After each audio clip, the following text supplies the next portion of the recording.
Chers amis du kiosque, bonsoir, bienvenue dans votre émission favorite sur Zouk Télévision. Voilà, nous sommes réunis pendant une petite heure et demie pour aborder les sujets d'actualité qui nous ont été soumis par Manuela et que je remercie, qui est derrière la technique. Et une fois n'est pas coutume, il n'est pas usage, je vais commencer mon propos par un petit coup de bouche, un petit coup de gueule, parce que j'ai été interpellé personnellement sur un sujet qui concerne le Crous Antilles-Guyane. Je vais demander à mes amis chroniqueurs de réagir dessus, et ensuite je vais les présenter et ils prendront la parole.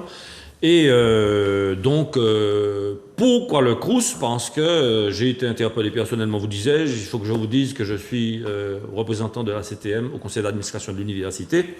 Et bon, une étudiante a cru bon devoir solliciter des interrogations, enfin, poser des interrogations et qui me sont arrivées. Donc, je souhaitais répondre tout d'abord à cette étudiante et puis donner quelques informations et demander à mes amis chroniqueurs de réagir dessus.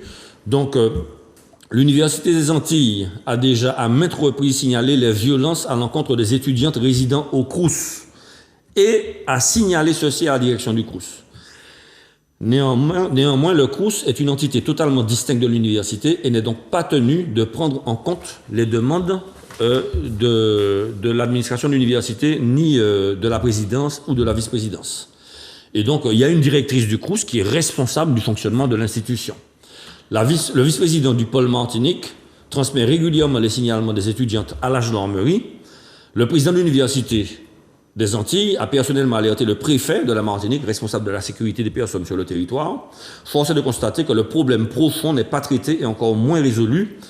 Les plaintes des étudiantes se poursuivent et donc il faudrait que le Crous place des vigiles solides à l'entrée des résidences pour assurer la sécurité des étudiantes.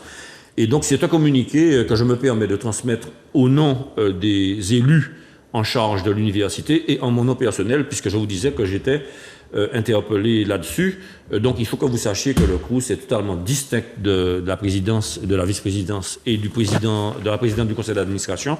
Voilà, alors je souhaiterais, oui, Béatrice, s'il te plaît, puisque je vous ai alerté tous en vous communiquant le souci, et comme on a l'habitude d'avoir une tribune libre sur ce plateau télévisé et que parfois on lance des alertes qui sont reçues, je souhaite donc lancer une alerte pour demander que ce problème cesse à l'endroit des étudiantes de la Martinique. Alors, bonsoir à toutes et à tous. Bonsoir surtout aux téléspectatrices et téléspectateurs. Le problème dont tu es en train de parler, c'est un problème qui a été dénoncé par une étudiante sur le réseau, le compte balancetonport.mq Martinique. Hein. Donc, pour ceux qui l'ignorent, donc il y a maintenant sur les réseaux sociaux un groupe qui fait valoir la parole des femmes et des hommes, pour certains, qui se plaignent d'agressions sexuelles. Et en l'occurrence, cette étudiante qui habite le Crous se plaint de ce que régulièrement, en rentrant chez elle, donc dans son petit logement du Crous, elle se fasse agresser par un groupe de jeunes hommes qui visiblement n'habitent pas le Crous et qui ont même été jusqu'à faire des attouchements sur sa personne. Bon. Je crois que chacun doit prendre ses responsabilités quand il s'agit de ça. Hein. Encore une fois, la parole des femmes est parfois compliquée parce que, évidemment, on va peut-être considérer que le fait qu'il y ait un groupe d'hommes, de 10 gamins, qu'on considère comme des gamins parce qu'ils ont à peine la vingtaine, rassemblés, qui disent à une jeune fille qu'elle est belle, qu'elle a des jolies chaussures, qu'elle a des jolis yeux, qu'elle a un joli corps, c'est de la drague lourde. Bon, mais au bout d'un moment, ça peut générer de la peur, comme à n'importe quel moment, notamment le soir quand une jeune fille rentre et puis qu'elle se retrouve confrontée à un groupe d'hommes. Il est légitime qu'elle puisse être effrayée parce que on a vu des cas, évidemment, il y a des cas, il y a plus d'un cas également d'agression sexuelle. Il y a eu des viols sur l'université, pas obligatoirement récemment, mais il y en a eu. Bon, il y a même eu un meurtre, Hélène Selaï. Tout à fait, à l'époque. Donc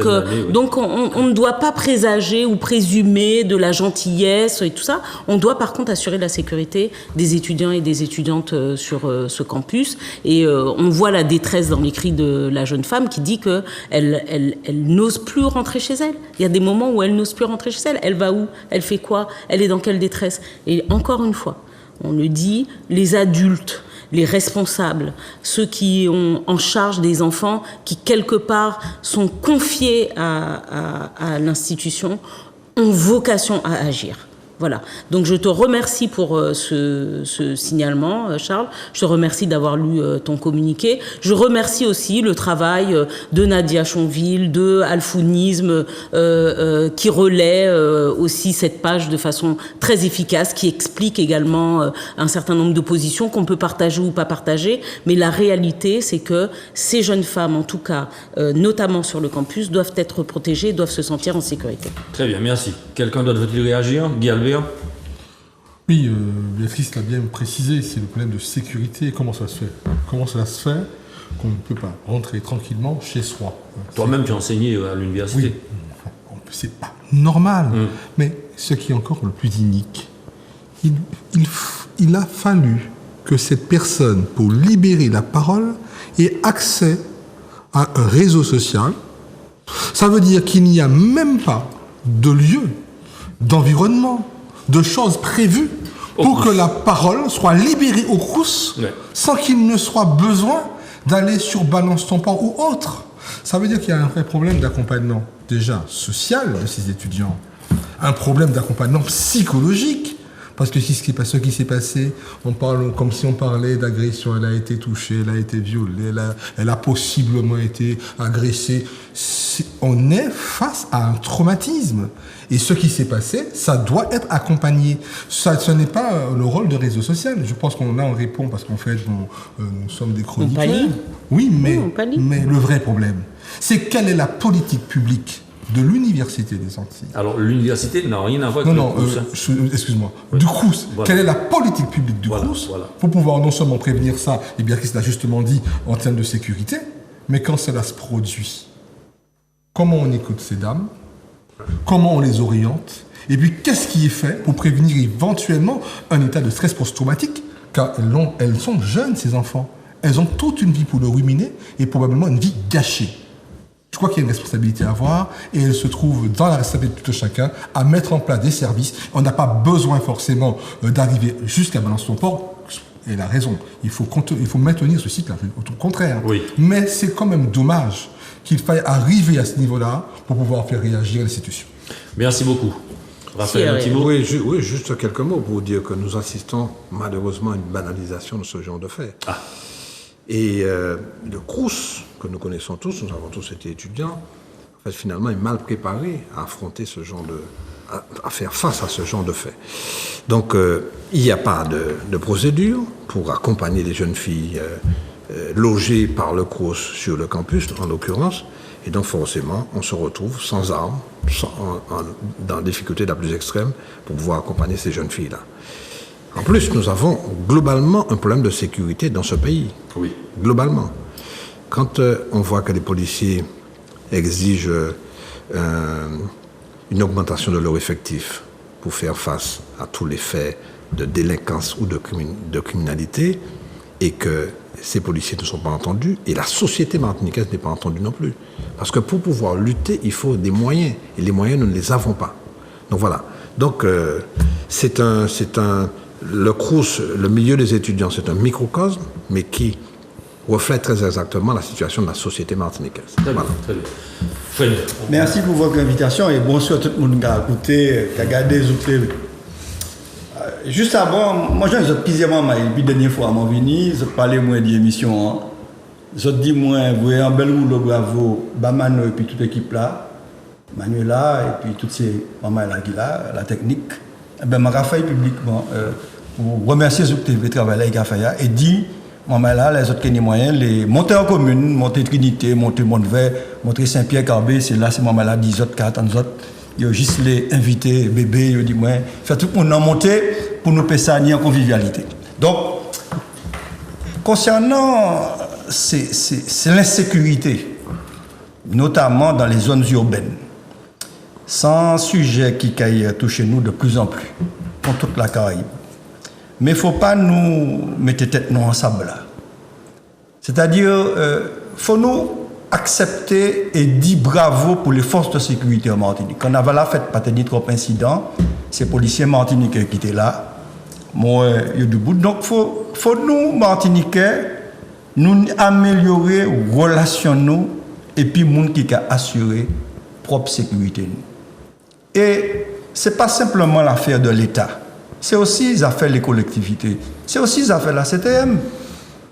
À l'époque, on a fait une proposition pour te dire qu'il faut que tu mettes un certain nombre de millions d'euros pour accompagner les polices municipales, pour mutualiser les moyens, pour y faire l'auto et puis moyens de communication, pour y faire honte, pour y être présent sur le terrain, pour assurer la population. Nous avons un seul grand campus universitaire.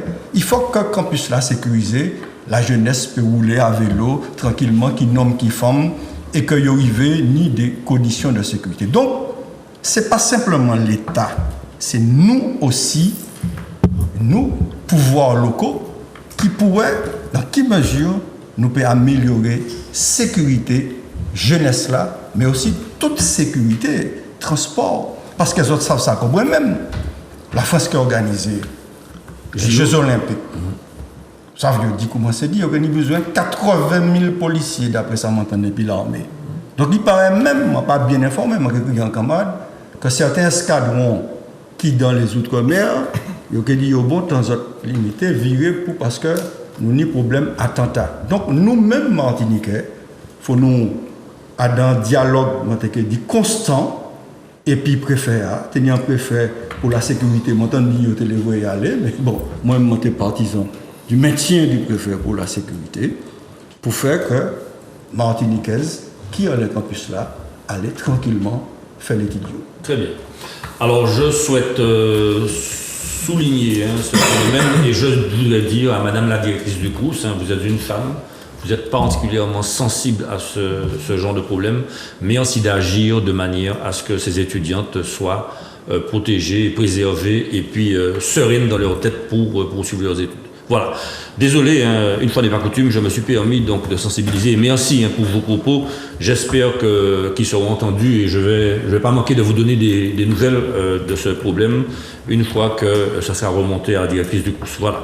Donc, eh bien écoutez, un petit tour de table quand même pour vous demander comment vous allez et puis juste une petite minute dire votre actualité. Fred, je commence par toi puisque tu es à la place de notre illustre Michel Branchy.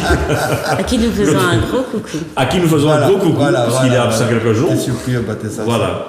Bon établissement à Michel. Oui. Et en fait, c'est touché moins, c'est un conflit qui nie au comité des pêches. Je ne peux pas bien comprendre, moi, des membres envahi le comité des pêches. Bon, ça casse un conflit de génération. Ça va bien connaître ces membres. La pêche à Sainte-Marie, particulièrement, non, mais le sud moins. Mais il y a un jeune président qui vivait, un jeune membre de Trinité, qui sont un homme de bonne volonté, qui a communiqué et qui arrivait à remobiliser les marins pêcheurs, notamment pour trapper les fonds européens et les aides de l'État. Ils ont porté un grand succès. Sur le plan chlordécone, ils auraient mis 500 000 € chaque année parce que il y a un objectif que les marins pêcheurs pour nous, c'est obtenir une exonération des charges fiscales et sociales pour moi pendant au moins 10 ans pour ça faire chlordécone. Et il y a un chemin. Et je y a deux mondes, je bien connaître. Affaire c'est moi jusqu'au deux reportages à la télé qui a dit aussi qu'il faut ouvrir un cantonnement l'île Ramier. Ouais. Alors que tout le monde a dit qu'il faut protéger l'environnement, etc. Il faut mettre en place les zones de mouillage. Ça, je souhaité, c'est que l'ensemble des marins pêcheurs et tout le monde retrouver le chemin de l'unité pour que ça prend l'argent l'Europe là pour mettre DCP et puis que marins pêcheurs martiniquais ni l'argent pour nous ça à manger poisson fou. On doit arrêter quand et puis nous pour ces papiers papa blanc qui viennent séparer nous. Très bien. Raphaël, bienvenue, merci de ta présence et je vais te demander, pareil, 2 minutes, ton actualité. Tout à fait. Alors, je salue les téléspectatrices et les téléspectateurs qui nous font l'honneur de nous écouter, de nous regarder. Cette semaine, mardi très exactement, j'étais dans une réunion de Martinique Transport. Et nous avons procédé, nous étions dans la procédure de dévolution de 2 marchés très importants, 2 délégations de services publics sous forme de contrat de concession Bon, c'est pas la peine d'expliquer, mais en tout cas, c'est des marchés que nous sommes chargés d'attribuer. Oui. Sur le transport urbain et interurbain du Sud, le périmètre de l'espace Sud, et puis le marché de transport maritime dans la rade, la baie de Fort-de-France. Nous sommes dans cette démarche-là. Je ne vais pas aller tellement plus loin que ça parce que la démarche n'a pas encore abouti. Elle aboutira le 18 mars, c'est-à-dire dans une quinzaine de jours maximum, pour que nous puissions procéder justement à la dévolution de ces deux marchés. C'est extrêmement important parce que ce sont des sommes qui sont extrêmement lourdes. La première étape a été effectivement de recevoir les offres et d'agréer les candidatures des uns et des autres sur les deux marchés. Et la deuxième étape consistera justement à négocier avec des personnes qui ont fourni des offres, de telle sorte que nous arrivions à faire en sorte que Martinique Transport ne soit pas trop impacté sur le plan financier. Parce qu'évidemment, ce sont des opérations qui sont extrêmement lourdes, c'est plusieurs millions d'euros sur des délais qui sont 6 ans pour le marché de transport urbain et interurbain et 8 ans pour le marché de transport maritime. Très bien. 6 ans, 8 ans, 6 ans parce que c'est le délai de l'obsolescence des véhicules et 8 ans parce que les navires naturellement deviennent obsolètes un peu plus tard et donc 8 ans pour pouvoir évidemment faire en sorte que les dépenses soient amorties. Ben on va suivre ça avec attention. 18 mars, donc j'espère qu'après 18 mars, de toute façon je vais proposer ce sujet-là parce que c'est un sujet important et qui intéresse les Martiniquaises et les Martiniquais. Tout à fait. Merci beaucoup. Voilà. Bien, Duhamel, merci de ta présence. Et donc, comment vas-tu? Et puis ton actualité de la semaine? Ben ça va. Bonjour, bonsoir à tous les spectateurs. Cette semaine, je me suis un petit peu intéressé en fait à un survol de 3 notions qui me sont chères, d'ailleurs celle de la culture, de l'identité et de la tradition. Et essayer de comprendre comment notre pays évolue à travers ce triptyque.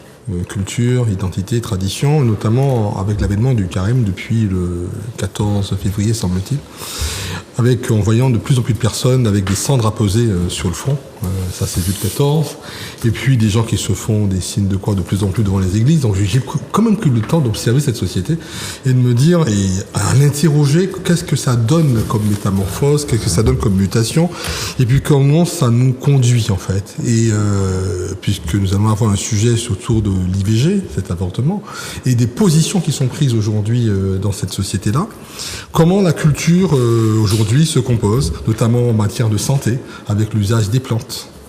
L'identité avec nos retours à l'ancestralité, des gens de plus en plus dans le panafricanisme, et puis une sorte de tradition qui est très biaisée, et ce qui fait tradition chez nous est essentiellement exogène. On voit que c'est judéo-chrétien, c'est acclimaté, quelle forme de créolisation, enfin, et ça me biaise beaucoup mon regard. Et j'ai pris quand même le temps cette semaine, dans plusieurs types de recherches aussi que j'avais déjà croisées, de me dire comment on évoluait ici à Martinique. Et je t'avoue que c'est assez nuancé. Et je trouve une société très cosmopolite et curieusement très ambiguë, voire schizophrène, mais avec quand même des marges de progrès. Et quand ça rentre en politique, et c'est là où je dois venir. Vous me voyez venir, c'était pas du tout le grand propos déphasé, mais quand ça rentre en politique, quel type de politique avons-nous en Martinique quand c'est une politique culturelle, pseudo-identitaire et quelquefois traditionnelle? C'est peut-être là qu'on attend le rendez-vous politique de demain. Bon, ben voilà, d'accord. Mais écoute, c'est une question très profonde, hein, donc on va tâcher d'y répondre, mais on va peut-être pas y répondre tout de suite. Oui, pas aujourd'hui. Et Béatrice Bellé, voilà, charmante et intelligente, que tout le monde réclame, donc bienvenue, merci d'être là, et puis donc je vais te demander également ton actualité de la semaine. Bon, ben tu vois, j'ai déjà un chauffeur qui doit m'emmener au Mort-Nevers. À Trinité, donc je salue également parce on croise beaucoup de personnes, mais encore une fois, je salue toutes ces personnes qui de façon très bienveillante nous donnent rendez-vous souvent le vendredi, nous croisent dans la rue en nous donnant rendez-vous et puis toujours en nous encourageant et en nous manifestant leur satisfaction de pouvoir suivre tous les vendredis l'émission. D'ailleurs, je demande très modestement à la production de bien vouloir avertir les gens lorsqu'il n'y aura pas le kiosque, parce qu'on nous fait des crises monumentales, on nous appelle, on nous envoie des messages, des machins, donc voilà.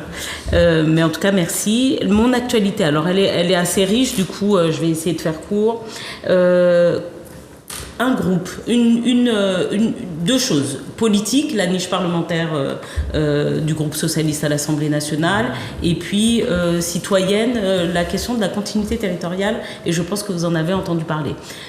Niche parlementaire, alors j'explique brièvement, les députés, les groupes parlementaires ont la possibilité, à certains moments dans la mandature, de poser, alors que c'est normalement le gouvernement qui quelque part soumet des questions à la sagacité des députés. Là, les groupes parlementaires ont la possibilité de lever des questions et de faire, en tout cas de proposer aux élus parlementaires de voter sur un certain nombre de questions.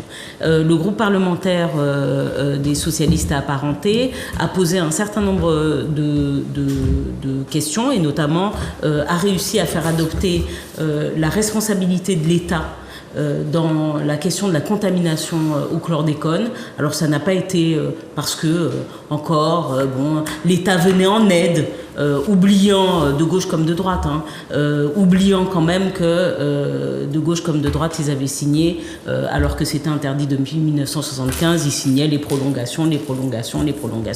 Donc manifester, pas seulement verbalement, parce que M. Macron avait dit en effet il y a une certaine responsabilité de l'État. Donc là, la responsabilité de l'État, en tout cas par les députés, a été admise et donc en voie. Il y aura la navette, ce qu'on appelle la navette parlementaire, ça va passer au Sénat, donc il faudra garder de la mobilisation, mais en voie d'être reconnu.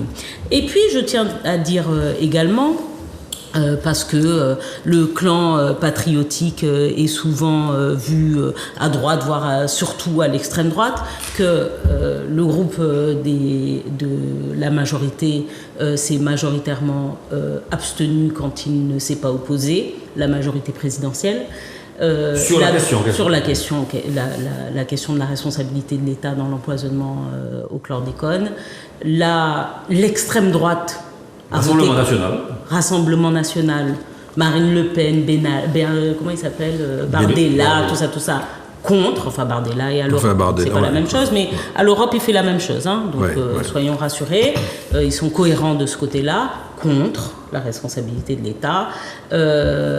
Donc il faut que les gens se réattribuent un peu les choix, les votes, regardent à quelle société ils veulent appartenir et puis qui les conduit vers la société à laquelle ils veulent appartenir. Mais je répète, en tout cas, et c'est peut-être le point qui me paraissait essentiel, l'extrême droite du Rassemblement national a voté contre. Voilà, je tiens à dire ça, c'est un groupe très important à l'Assemblée nationale. Mais tant mieux pour nous, c'est passé.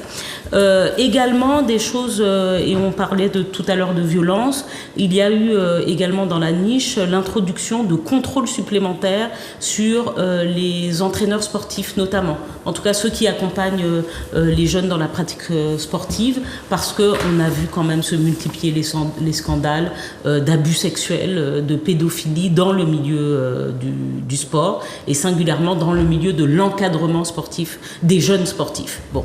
Et donc il s'agit désormais d'obliger quelque part les fédérations et les clubs à se renseigner davantage et à avoir des garanties, notamment sur les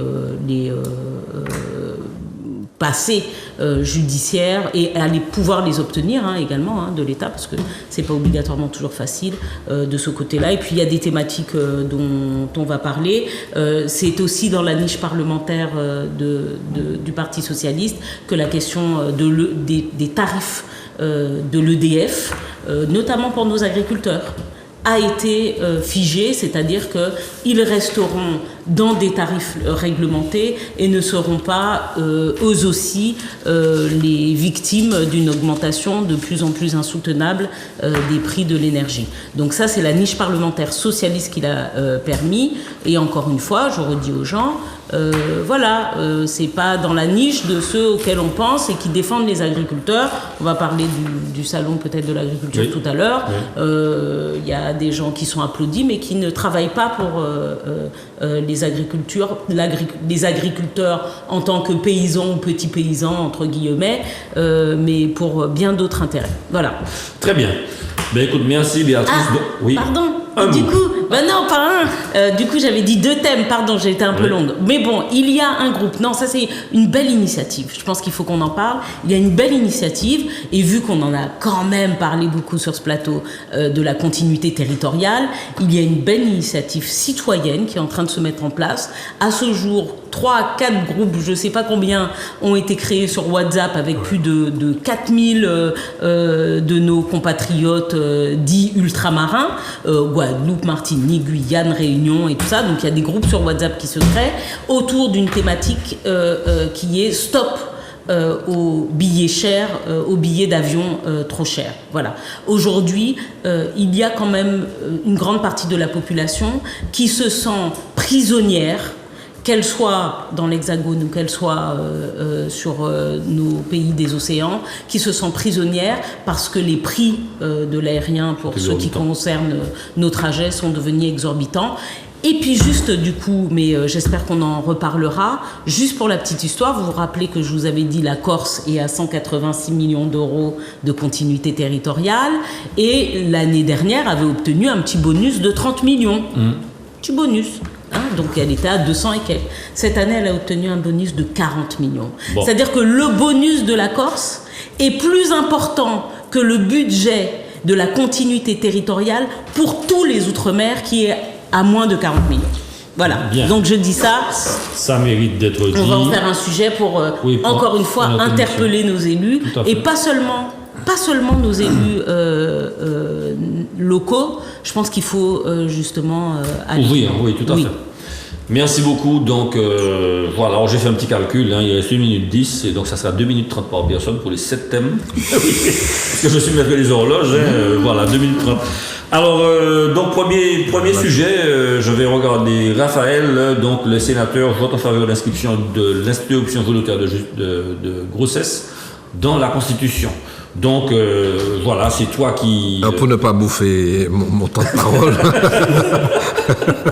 je dirais très vite en disant que je suis absolument d'accord avec cette initiative qui consiste, et je suis agréablement surpris de la réaction des sénateurs, puisqu'on connaît leur conservatisme. Tout à fait.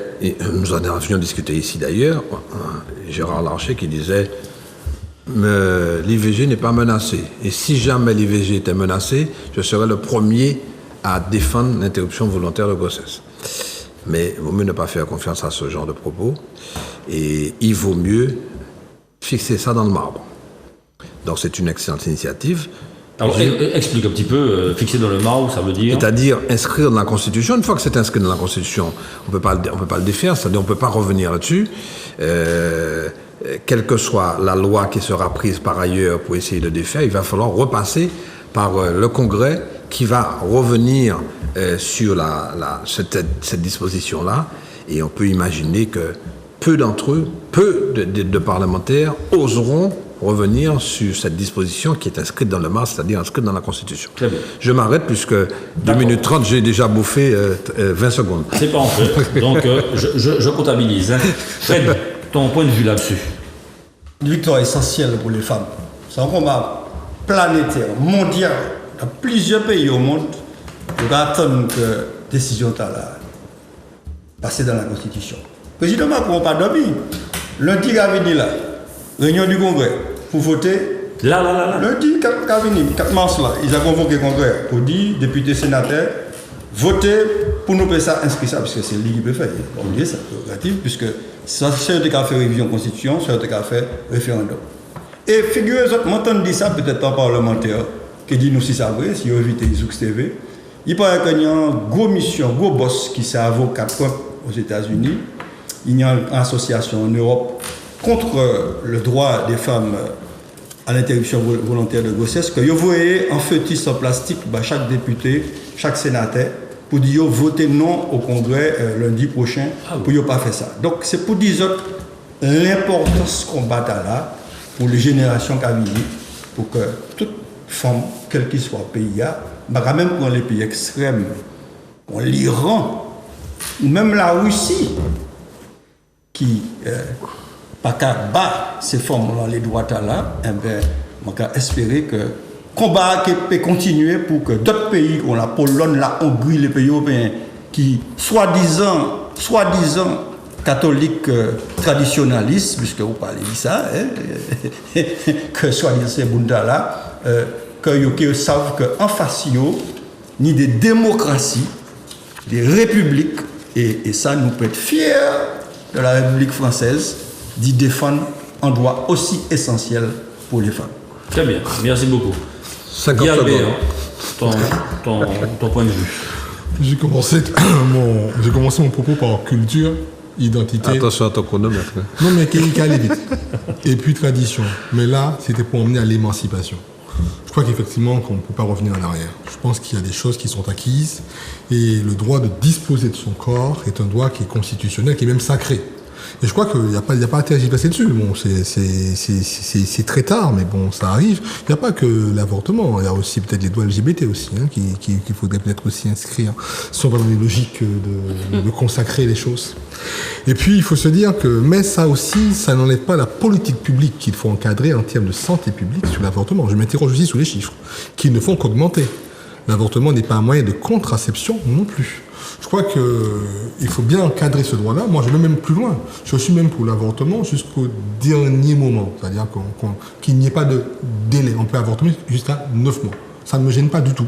Ça se fait déjà. C'est un iconoclaste. Pour des raisons d'ailleurs médicales, psychosociales. La loi autorise pour des raisons psychosociales aux femmes d'avoir une interruption médicale de grossesse jusqu'à 9 mois. C'est pas pareil.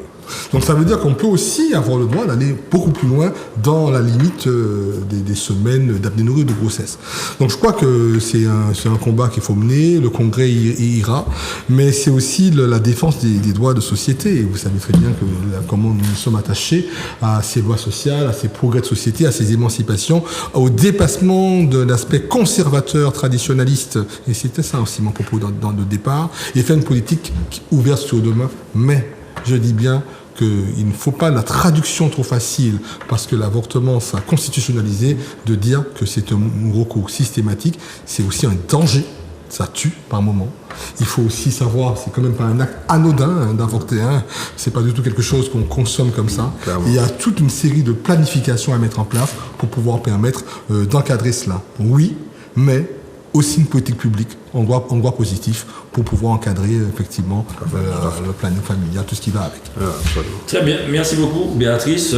Un sujet qui te tient à cœur. Alors, je le dis, je le redis, j'ai eu la chance d'être interrogée sur ça à plusieurs reprises et donc de pouvoir encore marteler une victoire. Alors, puisque Fred a utilisé tous les superlatifs, je vais dire même intergalactique, tu vois, aussi il a dit mondial, donc bon, il n'y a plus, mais historique, très clairement une victoire historique. Et comme l'a dit Guy Albert, il ne s'agit pas de faire une promotion de l'avortement, d'accord ? C'est un moment très difficile pour les femmes, pour la plupart du temps, d'accord ? Donc il ne faut pas... mais est-ce que vous imaginez qu'à l'heure qu'il est, aux États-Unis, les droits des femmes, le droit des femmes à disposer d'elles-mêmes, dans certains États, a été remis en cause, au point que vous avez un enfant diagnostiqué comme ayant un handicap, vous ne pouvez pas avorter. Vous avez été violé, vous êtes donc enceinte de votre violeur,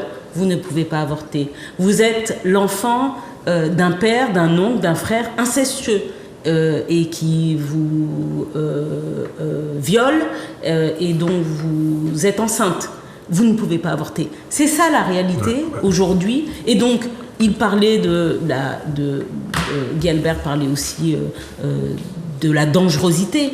Vous avez des femmes aujourd'hui en Pologne, pas très loin de la France, en Pologne, qui partent ou qui vont dans des campagnes voire les nouvelles avorteuses, des gens qui, avec des pratiques soit anciennes, soit nouvelles, mais très risquées, donc vont pratiquer l'avortement. Et pour certaines, qui y restent. Parce que, en fait, on leur crève quelque chose et puis elles finissent par mourir d'une hémorragie. Voilà ce qui se passe aujourd'hui. Alors, ce droit des femmes à disposer de leur corps est fondamental. Pourquoi ? Parce qu'il est tout le temps, toujours, inlassablement. Il n'y a pas un instant où il n'est pas attaqué. D'accord ? C'est-à-dire que dès qu'on baisse, on nous dit « Ah, les féministes », mais dès qu'on baisse la garde, il y a quelqu'un pour les attaquer. Donc, c'est une victoire historique et on ne peut que s'en réjouir. Et on ne peut que se réjouir que ça ait commencé par le Sénat. Il y a de fortes chances que, à l'Assemblée nationale, ça passe. Parce que question réactionnaire, quand même, le Sénat. Et puis, disons quand même aussi que la droite LR a été plutôt active dans l'idée de voter contre. Voilà. Merci beaucoup, en tout cas, merci d'avoir accepté de débattre d'un sujet qui n'était pas prévu. Bon, c'était l'actualité et il a fallu qu'on l'intègre dans le thème. Alors, je vais dire conservateur plutôt que réactionnaire. Bon, mais ça, c'est une question de sensibilité à propos du Sénat. Bon, deuxième thème, et Raphaël, je vais me tourner vers toi encore, mais cette fois-ci, tu as un petit bonus d'1 minute 30 de plus. Hein. Wow. Voilà, donc ça te fait 4 minutes. Je suis d'une richesse inouïe. Une richesse, voilà, exactement. Le plan d'urgence sur les importations et la revente illégale de denrées alimentaires, végétales et animales.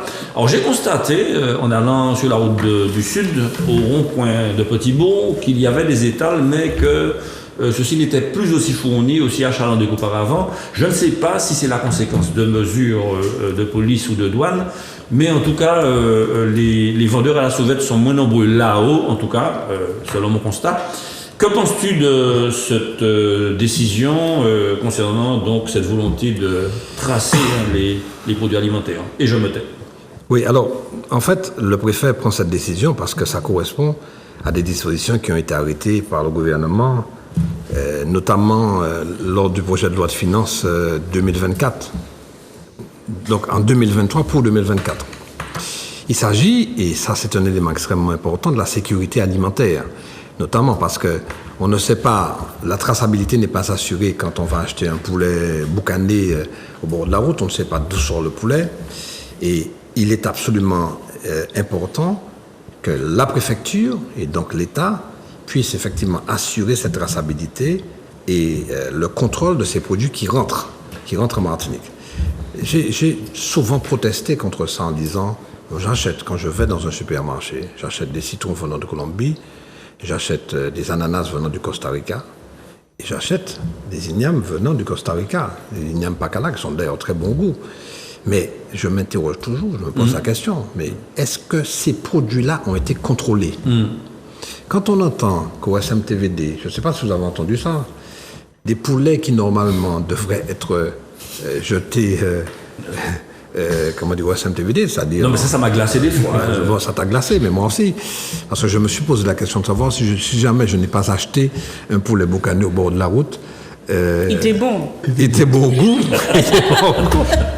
Mais est-ce que je n'ai pas pris un risque inouï ? Et donc c'est la question que je me pose.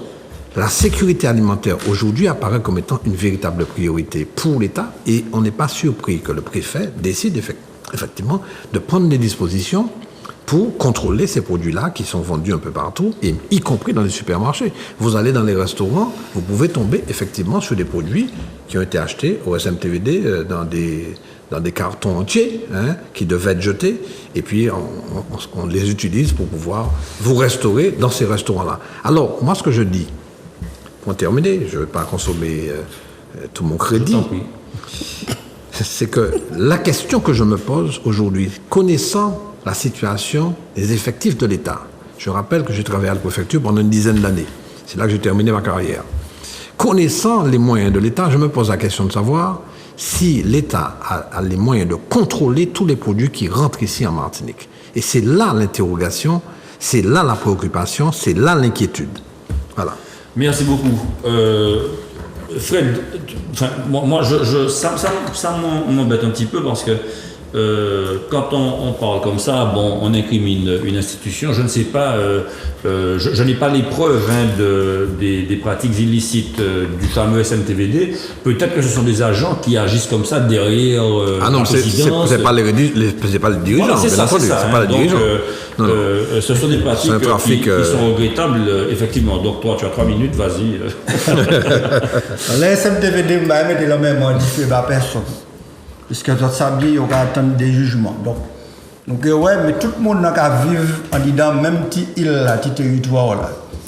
Yo ça bien tenir affaire pour le congeler, que yo te pour détruire, qui te revendu et que moun te qu'à acheter dans les différents lieux de Martinique. Donc tu as la confirmation. Ça c'est un fait qui est avéré. D'accord.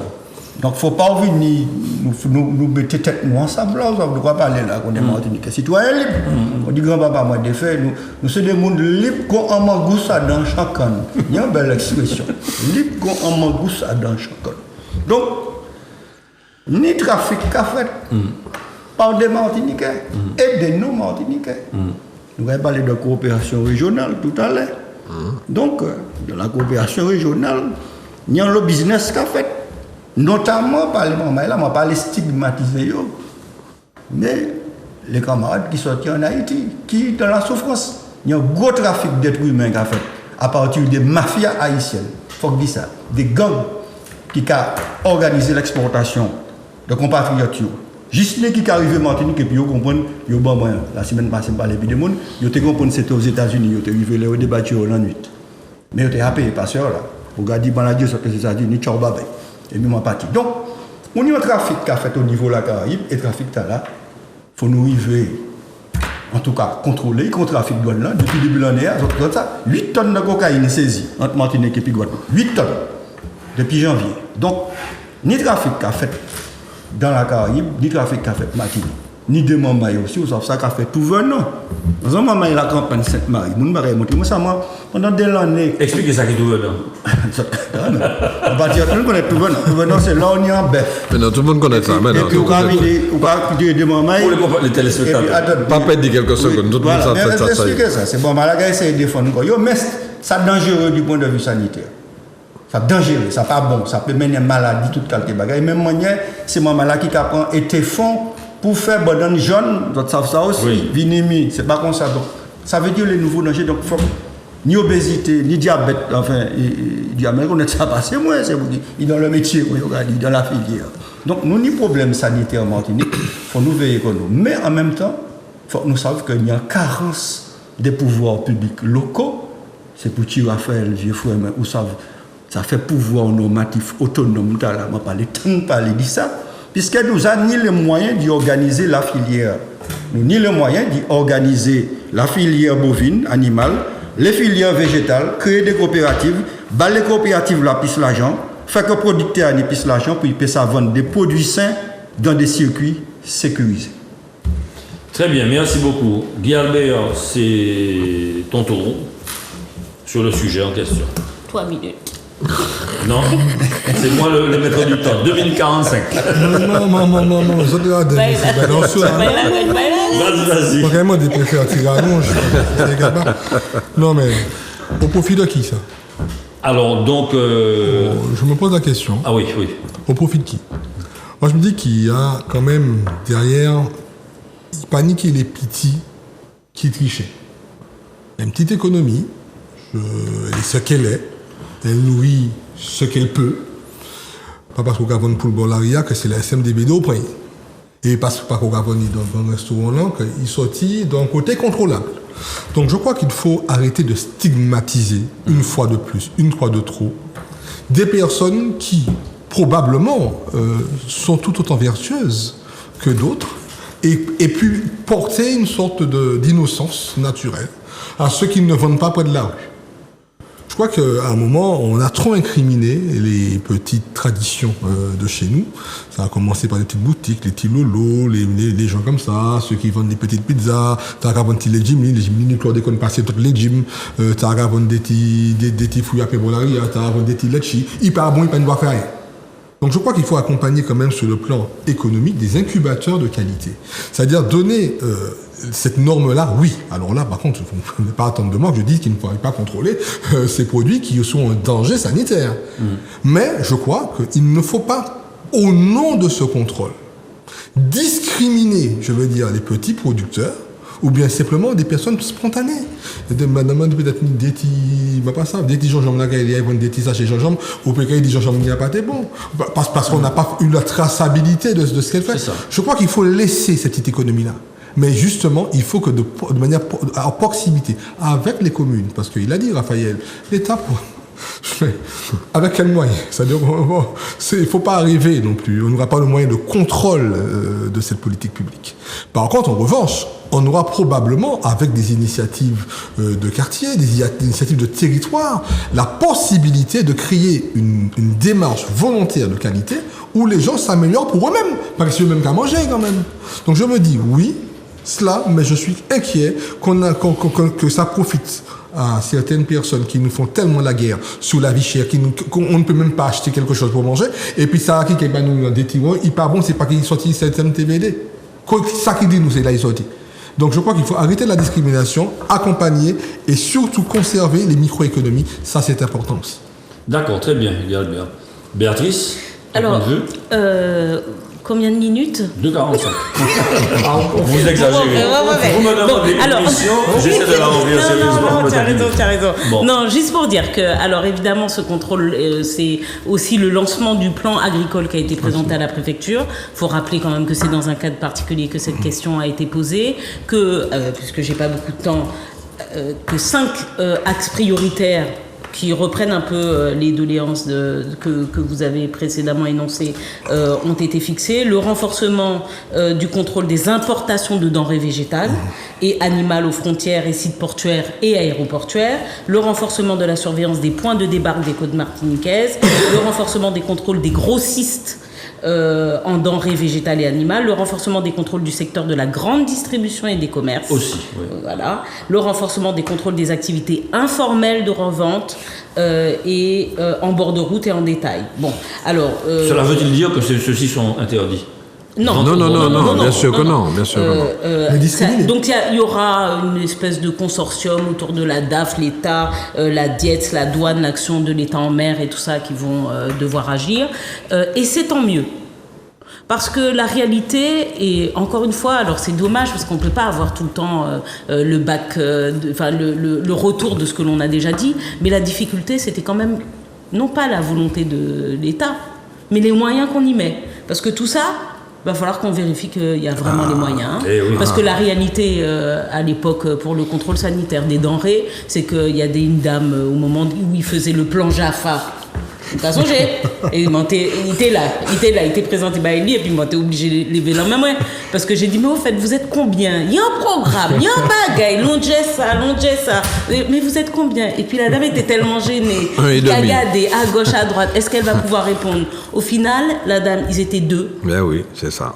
Avec donc 2 temps plein et une dame contractuelle, enfin, c'était des moyens misérables. Impossible. D'accord. Donc, on peut faire du contrôle de la qualité des denrées. Je suis d'accord qu'il ne faut pas obligatoirement stigmatiser, même si il y a une pratique aussi de certains de nos agriculteurs, locaux comme d'origine étrangère, qui ont un usage des pesticides démesuré. Et quand on va un jour s'intéresser réellement au contrôle de la qualité des terres, après ce type d'exploitation que l'on appelle souvent des exploitations côtières, on va flipper. Parce que Yoka, ils aient bons pesticides en lait laitier martiniquaise. Et puis, puisqu'on parlait d'agriculture, et je sais que j'ai un peu dépassé, j'embrasse Paulette et je la remercie pour sa confiture de surette cochon et les bananes qu'elle m'a fait porter. Oui, non, je ne t'en donnerai pas. Je ne t'en donnerai pas. Quand on dit des choses comme ça, tu vas dire ça aussi. Je ne t'en donnerai pas. Alors, voilà, donc le point est fait sur ce sujet. Et on a compris donc qu'on ne stigmatise pas, mais qu'on reste attentif avec bien nécessairement les services de l'État qui doivent être à la hauteur des contrôles attendus. Voilà. Nouveau thème, s'il vous plaît, la Martinique et l'organisation donc des États de la Caraïbe occidentale. Donc 7 membres, je dis rapidement, Antigua, Barbuda, Dominique, Grenade, Montserrat, Saint-Kitts, Sainte-Lucie, Saint-Vincent et les Grenadines, avec les États associés, en Guyane, Martinique, Guadeloupe. Donc qu'en pensez-vous? Béatrice, tu vas garder la parole. Est-ce que c'est une bonne chose du point de vue d'une collaboration des économies quand même qui se ressemblent? Est-ce qu'on peut tirer parti favorablement de cette association des États? Alors, je pense que c'est un abus de langage que de dire qu'on a des économies qui se ressemblent. On n'a justement pas des économies qui se ressemblent parce on a des territoires spatiaux, géographiques qui se ressemblent. On a parfois des histoires communes, parfois même des langues proches, mais nous avons un système économique qui ne se ressemble pas obligatoirement, pour autant qui appelle à ce que nous soyons dans une coopération et très clairement aussi dans un commerce gagnant-gagnant avec notre zone naturelle. Il est logique partout dans les milieux occidentaux et partout sur le territoire hexagonal, on parle de circuit court. Nous, on ne peut pas nous dire que le circuit le plus court, c'est l'Atlantique. Non. À un moment, il faut arrêter. Et donc, il y a peut-être des systèmes de l'ingénierie, des matières premières, même en matière d'agriculture. Il y a peut-être des choses dont la production peut correspondre à nos normes en matière de protection aussi des personnes. Il y a aussi du commerce, il y a aussi de l'ingénierie. On a des personnes en Martinique qui travaillent avec les îles ou qui travaillent même avec l'Amérique du Sud ou l'Amérique du Nord également. Je crois qu'en tout cas, être dans l'OECS est une bonne chose. Maintenant que l'OECS se positionne, parce que c'était ça, c'est ce qui s'est passé là, c'est que les pays de la Caraïbe se positionnent favorablement pour le renforcement de l'autonomie de la Martinique. Je ne sais pas ce que ça va peser dans les débats dans lesquels, pour l'instant, nous ne sommes que très peu inclus sur ce qui est des réformes constitutionnelles. Très bien. Merci beaucoup. Guy Albert? Moi, c'est une excellente nouvelle parce que on ne peut pas faire différemment. C'est-à-dire que je crois que Béatrice a très bien résumé les choses. Je ne pense pas que l'Atlantique soit le marché le plus court, les circuits les plus courts. On a une zone de consommation, on a une zone identitaire, on a une zone d'histoire, une zone de culture, une zone d'identité. On a une zone d'opposition de marché. C'est-à-dire que notre économie n'est pas pensée dans le contexte géographique dans lequel on s'exprime. C'est une aberration politique. Donc cette aberration politique doit être rectifiée. Et je crois que le fait qu'ils reconnaissent ça aujourd'hui de manière formelle, c'est une victoire. Oui, c'est une victoire. Et cette victoire, j'en suis très fier parce que il fallait quand même oser. Il fallait quand même oser solliciter cette adhésion. Je crois que le travail qui est fait aujourd'hui par la CTM, que je tiens à saluer parce que c'est un travail qui est simplement très bien mené, un travail de diplomatie, je veux dire, avec nos territoires voisins, un travail dans lequel nous on se retrouve. C'est-à-dire que et maintenant, non, on pensait se retrouver tout seul, mais eux se retrouvent avec nous. Je crois qu'il faut aller plus loin maintenant. Donc, il faut aller beaucoup plus loin. Je crois que cette capacité de normalisation va encore convaincre aussi. C'est aussi le travail de nos parlementaires, porter aussi plus loin cette volonté, et puis trouver qu'est-ce qu'on peut aussi nous porter dans cet espace de marché. C'est-à-dire, c'est très facile aussi de dire on va consommer, etc. Mais qu'est-ce que nous pouvons porter dans le cadre de notre économie insulaire? On sort quand même d'une économie, je veux dire, coloniale à une économie de la globalisation. Cette globalisation se pense aussi, donc tu l'as dit, gagnant-gagnant, je veux dire offrant, mais aussi solidaire. Je crois qu'on est dans un axe de progrès unique, et je crois qu'à travers cette action, et je veux féliciter le président de Chimie, parce que en cela, je crois quand même qu'il a quand même eu une victoire qui est quand même assez remarquable. Très bien, merci beaucoup. Raphaël? Oui, enfin, la victoire n'est pas encore acquise. Loin de là. J'ai pour souvenir, comme petit exemple, mais qui est révélateur de ce que nous pourrions faire avec notre géographie cordiale, c'est-à-dire avec nos voisins, le cluster qui avait été installé dans le canal de Sainte-Lucie. C'est une sorte de houlographe qui permet effectivement de mesurer la houle, enfin en tout cas sur le plan du climat, qui pourrait nous renseigner à la fois à Sainte-Lucie et à la fois à la Martinique sur des problèmes qui peuvent se poser dans le canal de Sainte-Lucie. Cette Lucie doit dire certainement le canal de Martinique. Enfin, voilà. Et donc, c'est intéressant. Oui. À creuser. Non, mais c'est vrai. Oui, tout à fait. Et donc, ne plus être assis sur un strapontin à l'OECO, c'est-à-dire à l'Organisation des États de la Caraïbe orientale, OECS en anglais, est très significatif et très, très inspirant. Parce que c'est vrai qu'aujourd'hui, la quasi-totalité de nos échanges se fait avec la France, l'Europe et la France. Je dirais 70% de nos échanges se font avec la France. Nous savons que nous ne pouvons proposer que de la banane et de la canne à sucre, c'est-à-dire le rhum. Et même pas de sucre, puisque nous n'avons même pas suffisamment pour le marché martiniquais. Donc, on n'exporte pas de sucre. On exporte du rhum et de la banane, parce que ça nous a été demandé dans le cadre d'un rapport de l'exclusivité avec la France, et donc c'est insupportable. Ça ne peut pas se faire comme ça, et nous, le seul vecteur, le seul levier de développement pour nous, développement économique, mais pas seulement, parce que nous avons des problèmes de climat, les sargasses par exemple, le seul élément, le levier de développement, c'est effectivement faire commerce avec notre géographie cordiale, c'est-à-dire la Caraïbe. Nous l'avons suffisamment répété, mais il faut que ça devienne très clairement une réalité. Si nous voulons que nos entreprises, les entreprises martiniquaises, puissent trouver des déboucheurs, j'ai un chef d'entreprise à côté de moi, j'espère qu'il ne me contredira pas, n'est-ce pas, mon cher Fredo? Sur ce qu'elle est déjà fait. Quand on bouge dans le champ. Alors ça... Donc, moi je dis, c'est cette géographie-là qu'il faut explorer. Et donc, Serge Letchimy, qui avait déjà fait adopter une loi sur la diplomatie territoriale pour desserrer le carcan, parce qu'aujourd'hui, la France considère qu'elle seule peut négocier, peut parler, peut échanger avec tous les pays et interdit à la Martinique et à la Guadeloupe d'échanger avec les pays voisins. Ce n'est plus possible d'accepter ça. Donc il faut absolument, et je reprends ton terme, il faut aller plus loin. Il faut aller plus loin pour permettre à nos entreprises, c'est pas seulement qu'il y ait des échanges sur le plan culturel, sur le plan sportif, etc., mais que ça devienne régulier de telle sorte que les échanges soient tellement spontanés, effectivement, que nous puissions échanger, faire en sorte que nos entreprises... Exactement. Je termine en disant qu'aujourd'hui, l'autre étape, c'est le CARICOM. C'est le CARICOM. Ça veut dire que ce grand marché économique caribéen. Et là, à partir du moment où nous ne serons plus assis sur un strapontin, que nous aurons une voix délibérative dans ce comité, en tout cas dans cette organisation des États de la Caraïbe de manière générale, et bien absolument, à ce moment-là, nous aurons ouvert une porte et des opportunités pour nos entreprises, mais pas seulement, mais pour notre pays dans son ensemble. Très bien, merci beaucoup. Fred, écoute, tu as 20 petits capital temps, donc tu as 3 minutes 30 pour répondre, dans la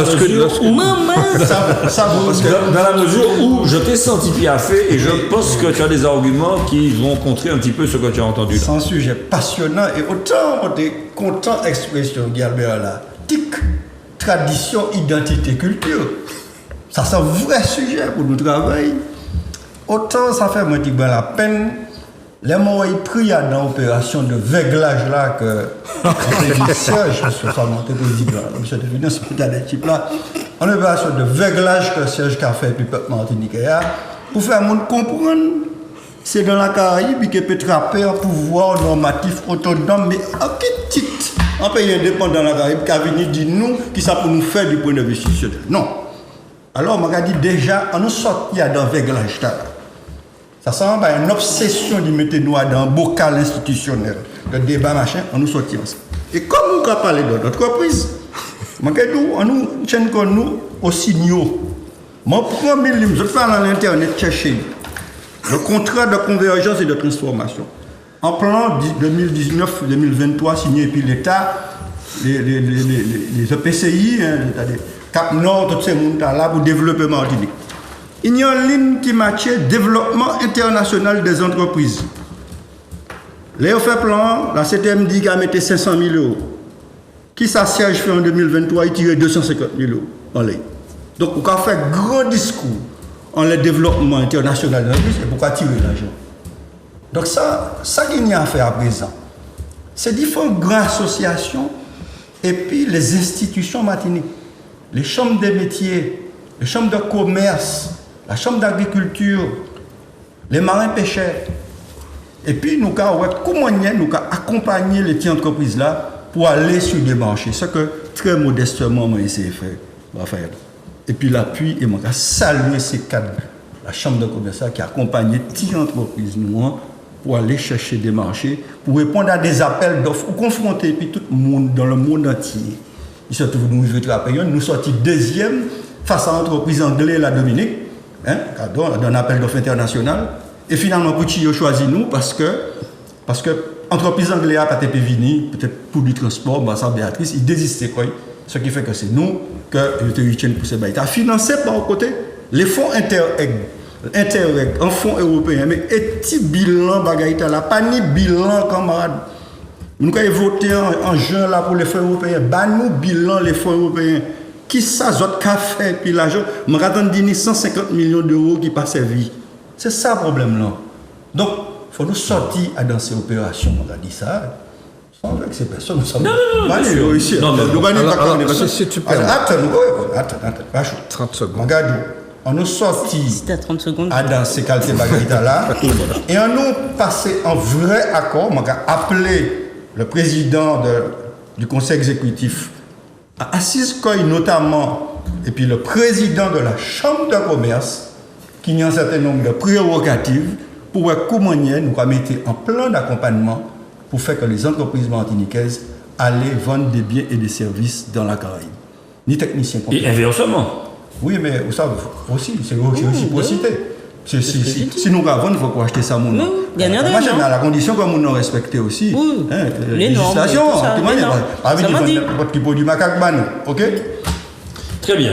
Donc 30 secondes, Raphaël. 30 secondes pour 30 dire secondes de Béatrice aussi. oui, 30 Et puis, secondes Yann. pour dire que l'exemple pris par Fred, qui consiste à dire il y avait 500 000 euros, on a enlevé 250 000, il ne reste plus que 250 000. À mon avis, ce n'est pas révélateur d'une contradiction. La politique voulue par la CTM est claire, me semble-t-il. Il faut absolument que nous allions explorer. Et toi, dans l'exemple que tu donnes, tu dis j'ai été aidé, j'ai été accompagné pour aller à l'extérieur, à l'étranger, formé par la Caraïbe.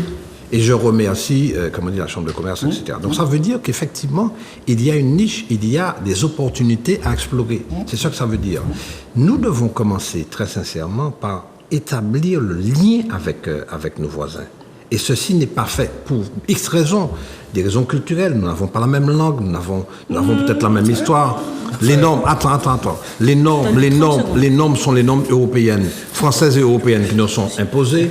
Donc, par conséquent, c'est beaucoup plus compliqué pour nous. Donc, il y a tout ça qui rentre en jeu, qui fait qu'aujourd'hui, il y a quelques obstacles qu'il faut contourner. Donc, non, qu'il faut contourner. Et il faut rajouter que le contrat de convergence dont tu parles, que j'ai lu personnellement dans son ensemble, dans son entier, dans son entièreté, indique très clairement qu'il faut absolument aller là, aller vers la Caraïbe. Donc, donnons-nous les moyens. Ça passe d'abord. Mais oui, attends, mais c'est là, il y a 2 semaines, le gars était à Saint-Kitts-Nevis, etc. Mais résultat, pour mais non, mais attends, on savent très bien comment elle a difficile. Tu sais très bien que c'est plus difficile que ça. Pourquoi? Parce que ce fameux pouvoir normatif, tu n'es pas reconnu comme étant un interlocuteur légitime. C'est ça la réalité. Il faut sortir de ce statut-là qui veut que nous soyons considérés comme étant un département, un territoire français. Voilà. Bon. Alors, Béatrice, pour le coup, 1 minute 30.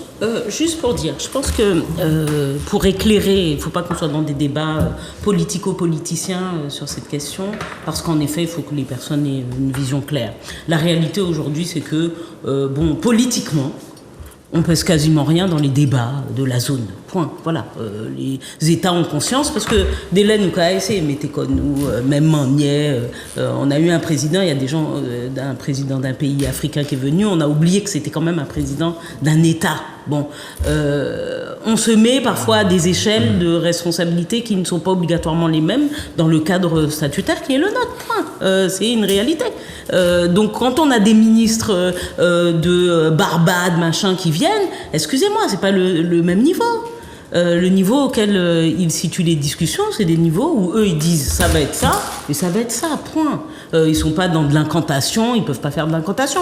Et on a eu des visites, notamment dans le cadre justement d'une coopération régionale organisée aussi sur la zone Caraïbe, mais portée un peu par l'Europe. Et les mecs ont dit la même chose. Ils ont dit bon, nous on veut bien venir vous voir, discuter avec vous, mais les gars, ouvrez vos écoutilles. C'est soit vous pouvez dealer avec nous, soit vous pouvez pas dealer avec nous, soit on peut discuter, soit on peut pas discuter. Et la plupart du temps, on peut pas discuter. Voilà, parce que sur le niveau normatif, sur la capacité d'échange et tout ça. Mais par contre, s'il te plaît, c'est pas un problème de langue. Nous bon nous qui s'appelle l'espagnol, anglais, tout ça, tout ça. Oui. Ah bon? Oui. Si on a besoin d'aller à Sainte-Lucie, on ne va pas les créoles. Oui, non, t'as des allophones ici, tu peux pas dire ça. Mais tu as les allophones, S'il vous plaît. Alors, Guy Albert, 1 minute 30 également. Ceci étant dit, dans la Caraïbe, la Martinique est au centre, mais vraiment géographiquement au centre de la Caraïbe. Nous avons le centre hospitalier universitaire de la Martinique, nous avons l'université, nous avons le cyclotron. Enfin, nous avons des choses à proposer. Et toi-même, cadre de santé, cadre supérieur de santé, Tu ne pas tout ça, directeur. Il faut cadre supérieur, c'est notre métier. Bon, mais vas-y. Pas soignant. Non, mais pour être clair, je crois qu'il faut une méthode. Hein. Là, on est dans du discours. Un discours de la méthode. C'est la volonté politique qui est exprimée d'abord. Là, pour le moment, on a une opinion, on a une convergence de besoins, mais on n'a pas de méthode, on est tout azimut. Je pense que Baptiste a parfaitement raison sur le déroulement de la méthode. On a quand même construit quelque chose avec l'université. On regarde bien le laboratoire, par exemple. Tout à fait. L'école doctorale, à laquelle moi-même j'appartiens, c'est une école même avec tournée vers la Caraïbe. Tout le discours universitaire aujourd'hui aux Antilles, je ne sais pas le dire, mais ça a tourné vers la Caraïbe.